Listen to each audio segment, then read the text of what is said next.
सीजीटेट शिक्षक भर्ती परीक्षा की तैयारी करने से संबंधित क्लास को देखने के लिए सब्सक्राइब करें प्राइड एजुकेशन वर्ल्ड को। नमस्कार। सीजीटेट तैयारी करने वाले सभी छात्रों का मेरे चैनल प्राइड एजुकेशन वर्ल्ड में स्वागत है। आज हम सीजीटेट 24 फरवरी 2019 के कक्षा 6 से 8 के बाल विकास एवं शिक्षा शास्त्र के प्रश्न को सॉल्व करेंगे। साथ में उस प्रश्न से संबंधित और खास पॉइंट को भी देखेंगे। चलिए देखते हैं पहला प्रश्न क्या है। यदि किताब पढ़ने पर किसी बालक को प्रसन्नता होती है तो यह है, क्या है? ऑप्शन ए बाह्य अभिप्रेरणा, ऑप्शन बी आंतरिक अभिप्रेरणा, ऑप्शन सी प्रशंसा प्राप्ति के लिए, ऑप्शन डी इसमें से कोई नहीं। बताइए क्या होगा इसका सही आंसर। इसका सही आंसर होगा ऑप्शन बी आंतरिक अभिप्रेरणा। ठीक है, आंतरिक अभिप्रेरणा जब कोई बच्चा किसी कार्य को इसलिए करता है क्योंकि उसे उस कार्य में आनंद मिल रहा है या वह उससे संतोष प्रदान कर रहा है, ना कि किसी बाहरी इनाम जैसे कि चॉकलेट, ग्रेड या तारीफ के लिए। तो यह आंतरिक अभिप्रेरणा है। यह सीखने का सबसे प्रभावी माना जाता है तरीका। ठीक है, सबसे प्रभावी तरीका माना जाता है। तो इसका सही आंसर क्या होगा? ऑप्शन बी आंतरिक अभिप्रेरणा। ठीक है, चलिए देखते हैं अगला क्वेश्चन क्या है। क्वेश्चन नंबर 2, धारा प्रभाविता, विस्तार, मौलिकता एवं लचीलापन इत्यादि घटक संबंधित है। ऑप्शन ए प्रतिभा, ऑप्शन बी प्रतिभा गुण, ऑप्शन सी अपसारी चिंतन या फिर ऑप्शन डी त्वरण। क्या होगा इसका सही आंसर? इसका सही आंसर होगा अपसारी चिंतन। ठीक है, धारा प्रभाविता, विस्तार, मौलिकता एवं लचीलापन इत्यादि घटक के लिए संबंधित है अपसारी चिंतन। गिलफोर्ड के अनुसार, ठीक है, गिलफोर्ड ने क्या कहा था? गिलफोर्ड ने कहा था कि अपसारी चिंतन वह प्रक्रिया है जहां एक ही समस्या के लिए कई अलग अलग और नए समाधान सोचे जाते हैं। इसके 4 प्रमुख मुख्य स्तंभ हैं। धारा प्रभाविता, बहुत कम समय में किसी विषय पर अधिक से अधिक विचार या उत्तर प्राप्त उत्पन्न करने की क्षमता। लचीलापन क्या है? विचारों में विविधता होना, यानी एक ही ढर्रे पर ना सोचकर अलग अलग दिशाओं या दृष्टिकोणों से सोचना। क्वेश्चन नंबर 2 का सही आंसर होगा ऑप्शन सी अपसारी चिंतन। ठीक है, क्वेश्चन नंबर 3 है, वह योग्यता जिसके द्वारा नए संबंधों का ज्ञान होता है। ठीक है, इसकी उत्पत्ति में चिंतन के परंपरागत प्रतिमानों से हटकर असाधारण विचार उत्पन्न होते हैं, तो उसे कहा जाता है, क्या कहा जाता है? ऑप्शन ए अधिगम, ऑप्शन बी सृजनात्मकता, ऑप्शन सी चिंतन या फिर ऑप्शन डी तर्क। क्या होगा इसका सही आंसर? इसका सही आंसर होगा ऑप्शन बी सृजनात्मकता। क्या है सृजनात्मकता? जब कोई व्यक्ति लीक से हटकर सोचता है और पारंपरिक तरीकों का त्याग कर कुछ नया और उपयोगी सृजित करता है, तो वह उसकी सृजनात्मकता योग्यता कहलाती है। ठीक है, चलिए अगला क्वेश्चन को चलते हैं। क्वेश्चन नंबर 4 क्या है। कोई बालक कोई बालक जिसका व्यवहार सामान्य सामाजिक व्यवहार से इतना भिन्न हो जाए कि उसे समाज विरोधी कहा जा सके है। ऑप्शन ए मंदबुद्धि, ऑप्शन बी बाल अपराधी, ऑप्शन सी पिछड़ा बालक या फिर ऑप्शन डी इनमें से कोई नहीं। क्या होगा इसका सही आंसर?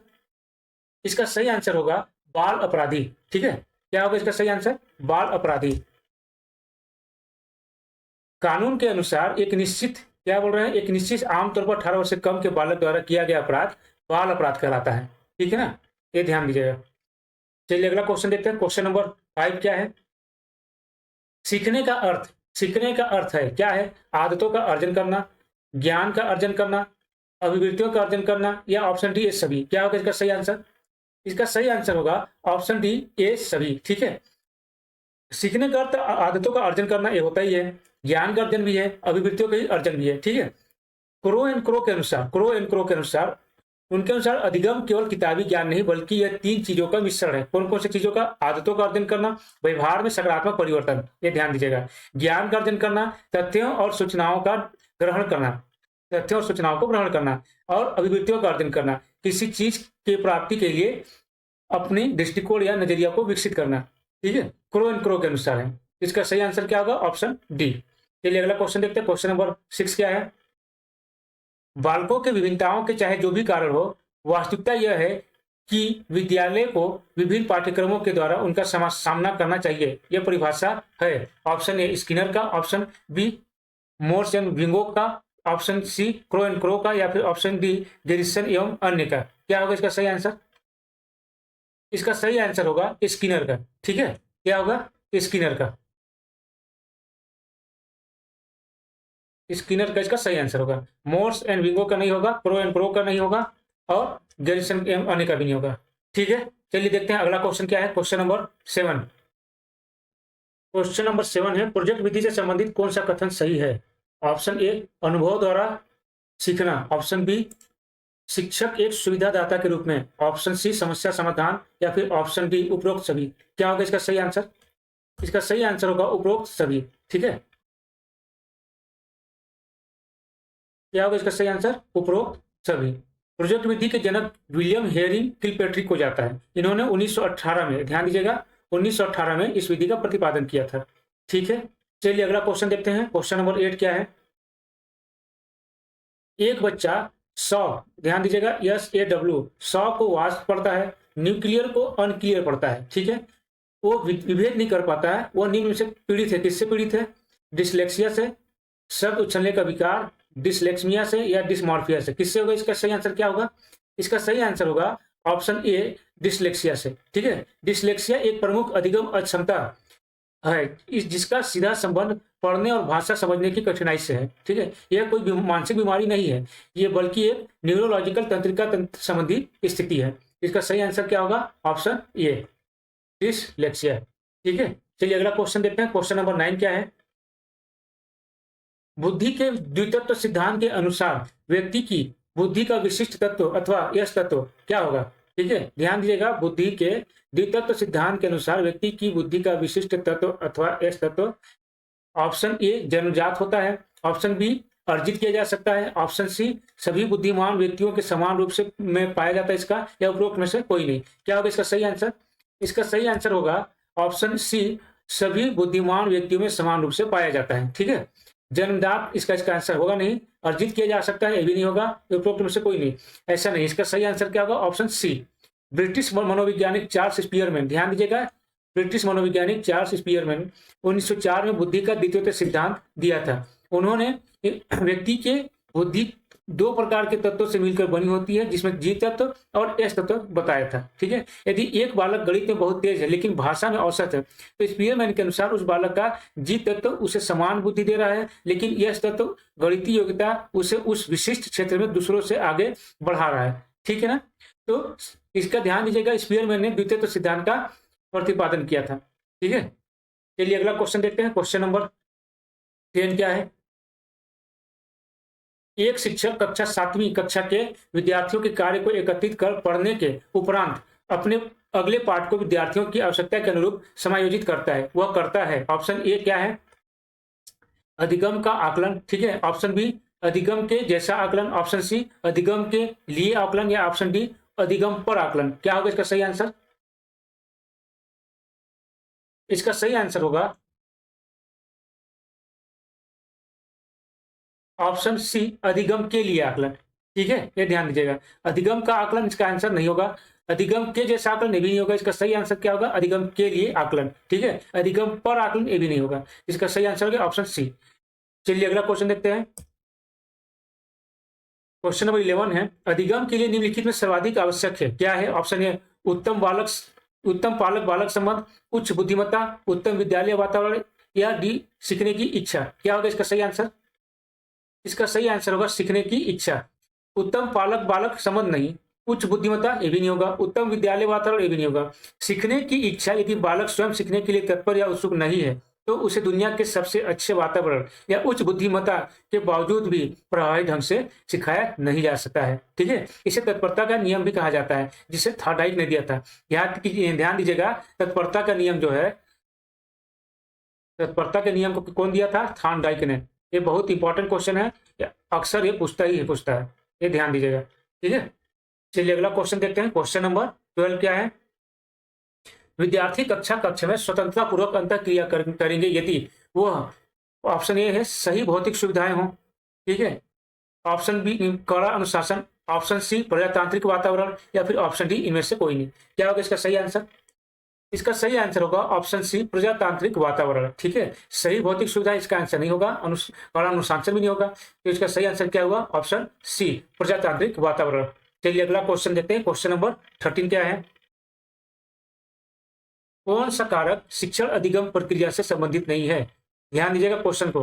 कौन सा कारक शिक्षण अधिगम प्रक्रिया से संबंधित नहीं है? ऑप्शन ए नवीन ज्ञान को पूर्व ज्ञान से जोड़ना, ऑप्शन बी अभ्यास कार्य तथा दोहराने की व्यवस्था, ऑप्शन सी विषय वस्तु की प्रकृति, या फिर ऑप्शन डी पुनर्बलन की व्यवस्था। क्या होगा इसका सही आंसर? ऑप्शन सी इसका सही आंसर होगा, विषय वस्तु की प्रकृति। ठीक है, चलिए अगला क्वेश्चन देखते हैं। क्वेश्चन नंबर 14 क्या है?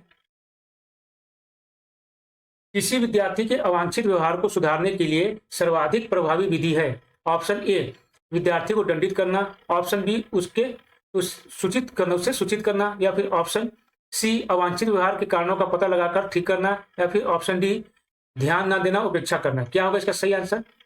इसका सही आंसर होगा ऑप्शन सी अवांछित व्यवहार के कारणों का पता लगाकर उसे ठीक करना। ठीक है, क्योंकि विद्यार्थियों को दंडित करना ये नहीं होगा, उसे सूचित करना, उसके व्यवहार को सूचित करना ये भी नहीं होगा। सही आंसर क्या होगा? ऑप्शन सी।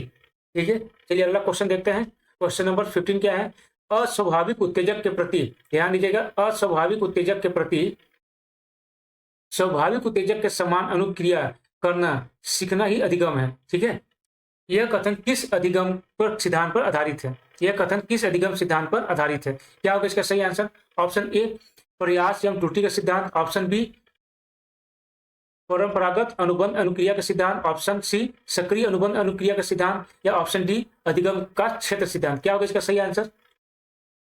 इसका सही आंसर होगा ऑप्शन बी परंपरागत अनुबंध अनुक्रिया का सिद्धांत। ठीक है, अनुबंध अनुक्रिया का सिद्धांत क्या है? यह सिद्धांत रूसी शास्त्री, ध्यान दीजिएगा, रूसी शास्त्री पावलोव ने दिया था, इवान पेट्रोविच पावलोव। ये ध्यान दीजिएगा, पूछता है ये पूछता है पावलोव के बारे में ही केवल पूछता है। इस सिद्धांत का अर्थ क्या है कि पावलोव के अनुसार जब एक स्वाभाविक उत्तेजक जैसे भोजन के साथ बार बार अस्वाभाविक उत्तेजक जैसे घंटी प्रस्तुत किया जाता है तो मस्तिष्क में दोनों के बीच एक संबंध स्थापित हो जाता है। परिणाम स्वरूप व्यक्ति अस्वाभाविक उत्तेजक के प्रति भी वही अनुक्रिया जैसे लार टपकाना करने लगता है जो यह स्वाभाविक उत्तेजक के प्रति करता है। इसे निम्नलिखित समीकरण से भी समझा जा सकता है। ये समीकरण दिया हुआ है, देखिए, स्वाभाविक उत्तेजक का है यूसीएस भोजन है, ठीक है, और स्वाभाविक अनुक्रिया है यूसीआर लार का, अस्वाभाविक प्लस स्वाभाविक उत्तेजक है सीएस घंटी, यूसीएस भोजन, ठीक है, स्वाभाविक अनुक्रिया यूसीआर लार। ये पूछता है, ध्यान दीजिएगा, यूसीआर क्या है, ठीक है, यूसीएस क्या है, ये पूछता है, अक्सर पूछा जाता है क्वेश्चन को। और स्वाभाविक उत्तेजक सीएस घंटी, अनुबंध अनुक्रिया सीआर लार, ये हमेशा ध्यान दीजिएगा, पूछता है। ठीक है, तो इसका सही आंसर क्या होगा? इसका सही आंसर परंपरागत अनुबंध अनुक्रिया का सिद्धांत। चलिए अगला क्वेश्चन देखते हैं। क्वेश्चन नंबर 16 क्या है? दल शिक्षण में विकसित करने की सामर्थ्य है, सर्वाधिक उपयुक्त विकल्प का चयन करें। ऑप्शन ए प्रतिस्पर्धा का भावना, ऑप्शन बी सहयोग, ऑप्शन सी एक दूसरे के शिक्षण को परिपूर्ण करने की आदत, या फिर ऑप्शन डी एक दूसरे के शिक्षण की कमियों को चिन्हांकित करना। क्या होगा इसका सही आंसर? इसका सही आंसर होगा एक दूसरे के शिक्षण को परिपूर्ण करने की आदत। ठीक है, ऑप्शन सी इसका सही आंसर होगा। दल शिक्षण के जनक प्रोफेसर डेविड वार्डिंग है, ध्यान दीजिएगा, प्रोफेसर डेविड वार्डिंग क्या है कि दल शिक्षण के जनक माने जाते हैं। इनके अनुसार जब दो या दो से अधिक शिक्षक आपस में मिल करके योजना बनाते हैं, एक साथ छात्रों के समूह को पढ़ाते हैं, तो उससे दल शिक्षण कहा जाता है। ठीक है, इसका मुख्य उद्देश्य शिक्षण प्रक्रिया को और अधिक प्रभावी और बेहतर बनाना है।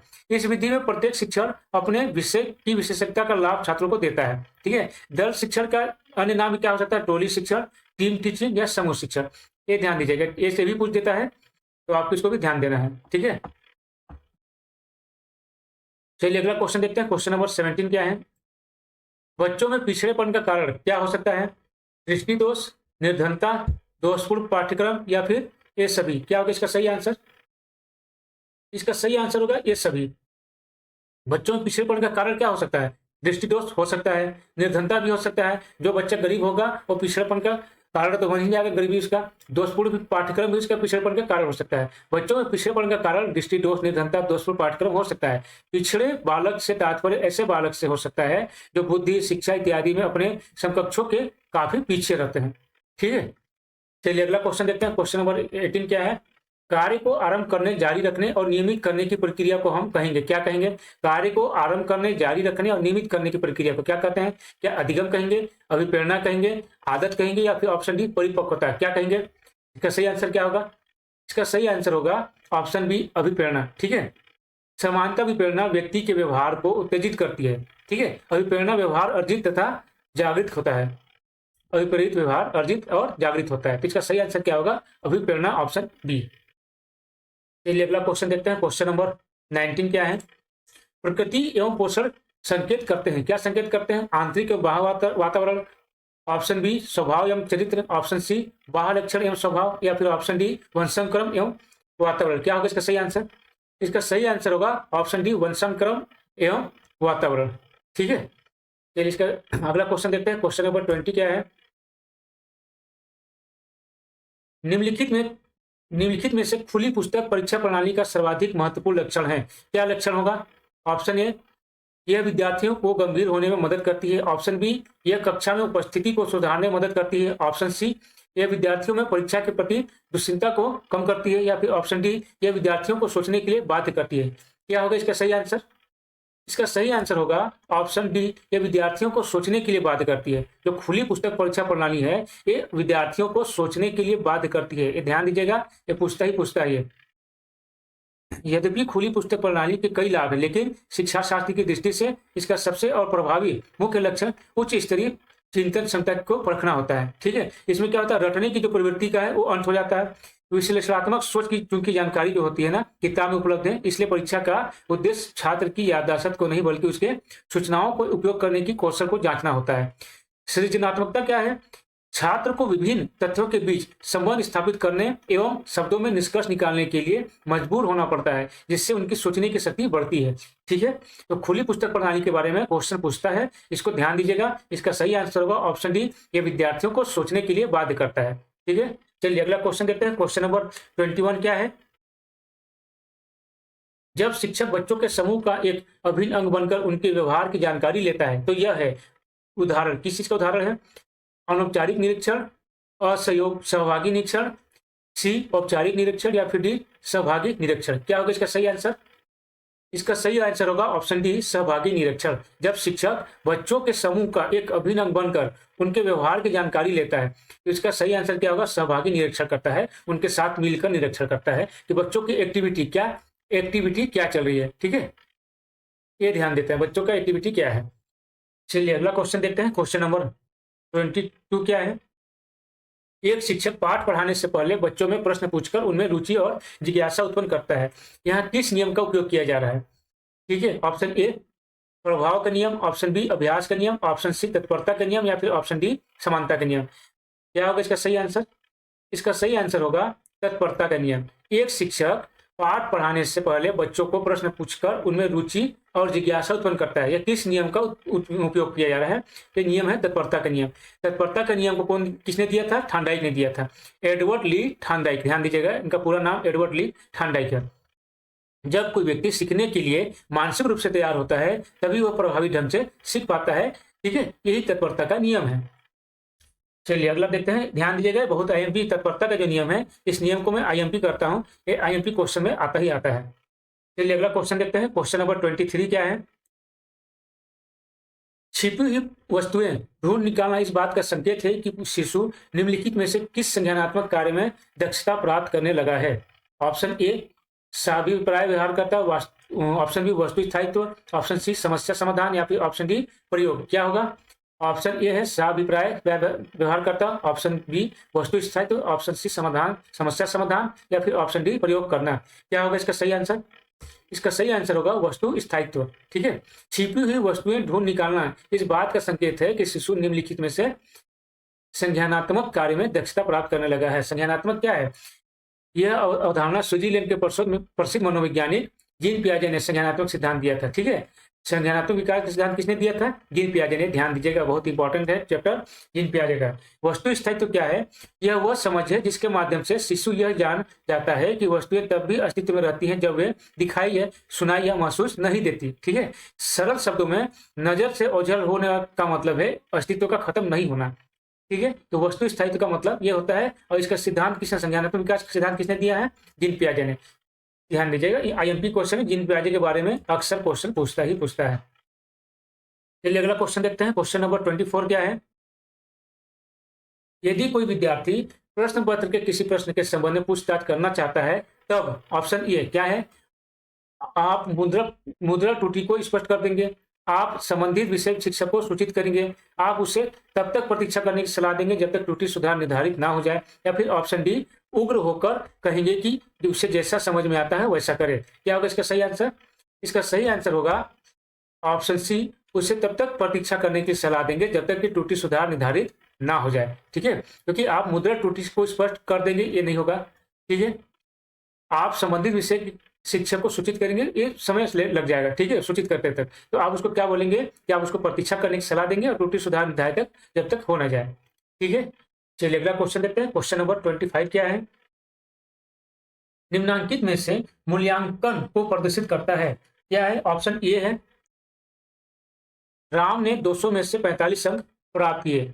ऑप्शन बी, मोहन ने अंग्रेजी में 38% अंक प्राप्त किए, 38% अंक प्राप्त किए। ऑप्शन सी, श्याम ने अंतिम परीक्षा में प्रथम श्रेणी प्राप्त की। या फिर ऑप्शन डी, उपरोक्त सभी। इसका सही आंसर क्या होगा? इसका सही आंसर होगा उपरोक्त सभी।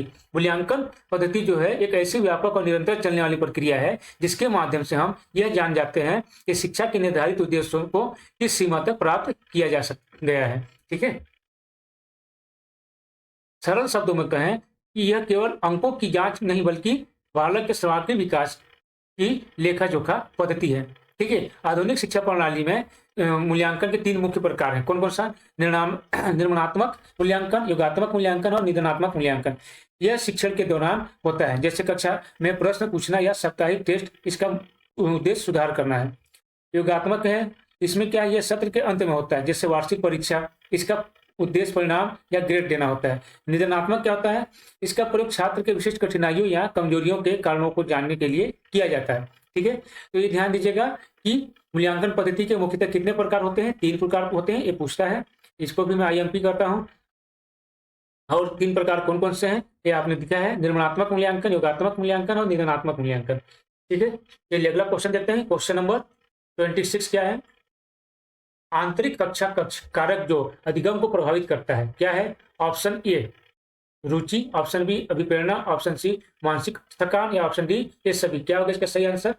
इसका सही आंसर होगा ऑप्शन डी, ये सभी। आंतरिक कक्षा कक्ष कारक जो अधिगम को प्रभावित करता है, ये रुचि नहीं होगा, अभिप्रेरणा भी नहीं होगा, मानसिक थकान भी। ये सारी की सारी चीजें हैं। ये सिर्फ एक को हम नहीं लेंगे कि हम एक को ले लिए, इसका मतलब हुए सभी होंगे।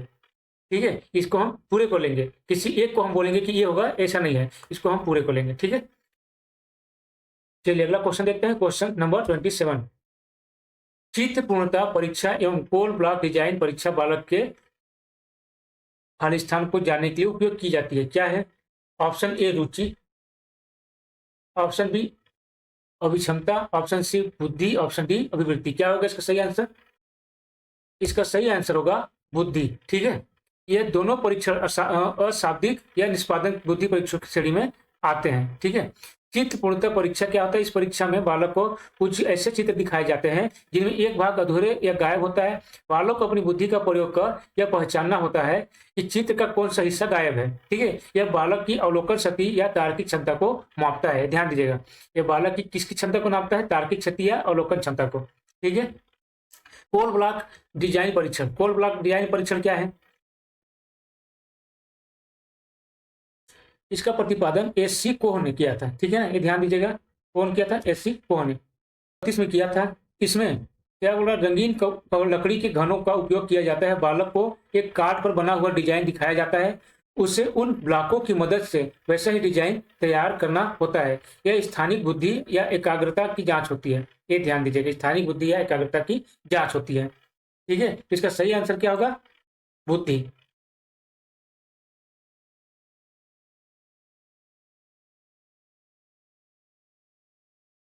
चलिए अगला अगला क्वेश्चन देखते हैं। क्या है अगला क्वेश्चन? 28, इनमें से कौन सा प्रमस्तिष्की पक्षघात का प्रकार नहीं है? कौन सा प्रमस्तिष्की पक्षघात का प्रकार नहीं है, बताना है आपको। क्या होगा इसका सही आंसर? ऑप्शन ए दिया है, मस्तिष्क स्तंभ। ऑप्शन बी, मांसपेशियों डायस्ट्रोफी। या ऑप्शन सी, एथिटोसिस। या फिर ऑप्शन डी, एटॉक्सिया। क्या होगा इसका सही आंसर? इसका सही आंसर होगा मांसपेशीय डायस्ट्रोफी। ठीक है, मांसपेशीय डायस्ट्रोफी क्या है? ये प्रमस्तिष्की पक्षाघात मस्तिष्क की चोट से होता है, जबकि मांसपेशीय डायस्ट्रोफी एक आनुवंशिकी विकार है। ठीक है, मस्तिष्क सिस्टम की जो हम इसको पढ़ेंगे, ये प्रमस्तिष्की पक्षाघात का सबसे सामान्य प्रकार है। इसमें मांसपेशी बहुत सख्त हो जाती है और शरीर की हलचल कठिन हो जाती है। एथिटोसिस क्या है? इसमें व्यक्ति की मांसपेशियों पर नियंत्रण नहीं रहता है, ठीक है। एटॉक्सिया क्या है? इस प्रकार में व्यक्ति का संतुलन और समन्वय खराब हो जाता है। चलने या सटीक काम करने जैसे बटन बंद करना में ये सब कठिनाई आती है। ये सारी चीजें कभी कभी पूछ देता है। एथिटोसिस क्या है, एटॉक्सी क्या है, ठीक है, तो आपको इसको पढ़ना भी है। तो ऑप्शन इनमें से कौन सा प्रमस्तिष्की पक्षाघात का प्रकार नहीं है? इसका ऑप्शन बी होगा सही आंसर। चलिए अगला क्वेश्चन देखते हैं। क्वेश्चन नंबर 29 क्या है? स्मृति पर प्राप्त तथ्यों एवं सूचनाओं के आधार पर नवीन नियम एवं सिद्धांतों को विकसित करना कहलाता है, क्या कहलाता है? सामान्यीकरण, आत्मसातकरण, अनुप्रयोग या साहचर्य। क्या होगा इसका सही आंसर? इसका सही आंसर होगा ऑप्शन ए, सामान्यीकरण। सामान्यीकरण क्या होता है? देखिए यहाँ पर दिया है, जब एक छात्र अलग अलग तथ्यों, उदाहरणों एवं सूचनाओं को देखता है और उनके बीच के समान पैटर्न को समझने का एक नया नियम या सिद्धांत बनाता है, उसे सामान्यीकरण कहते हैं, ठीक है। मैं फिर से पढ़ रहा हूँ, जब एक छात्र अलग अलग तथ्यों, उदाहरणों या सूचनाओं को देखता है और उनके बीच में समान पैटर्न को समझकर एक नया नियम या सिद्धांत बनाता है, तो उसे सामान्यीकरण कहते हैं। उदाहरण के लिए, जब एक छात्र देखता है कि आम का फल नीचे गिरता है, पत्थर नीचे गिरता है और गेंद भी नीचे गिरती है, इन तथ्यों के आधार पर वह सामान्य नियम पर पहुंचता है कि पृथ्वी हर चीज को अपनी ओर खींचती है, ठीक है। ये सामान्यीकरण का नियम है। चलिए अगला क्वेश्चन देखते हैं। क्वेश्चन नंबर 30 क्या है? क्वेश्चन नंबर 30, बालक में सृजनात्मकता की अभिव्यक्ति किस स्वरूप में की जा सकती है? क्या है? ऑप्शन ए, नाटकीय खेल द्वारा, ऑप्शन बी, रचनात्मक खेल द्वारा, ऑप्शन सी, हास्य भाव द्वारा, या फिर ऑप्शन डी, ये सभी। क्या होगा इसका सही आंसर? तो सही आंसर होगा ऑप्शन डी, ये सभी। बाल अवस्था में सृजनात्मकता की अभिव्यक्ति किस स्वरूप में की जा सकती है? तो नाटकीय खेल द्वारा भी किया जा सकता है, रचनात्मक खेल द्वारा भी किया जा सकता है, हास्य भाव द्वारा भी किया जा सकता है। इसका सही आंसर क्या होगा? ये सभी, ठीक है। आशा करता हूँ आपको वीडियो पसंद आया होगा। अगर वीडियो पसंद आया है तो चैनल को सब्सक्राइब कीजिए, लाइक कीजिए, शेयर कीजिए और कमेंट कीजिए। हम ऐसे ही वीडियो और बनाते रहेंगे। क्या सुधार करना है आप ज़रूर बताइएगा। तब तक अपना तैयारी जारी रखिए।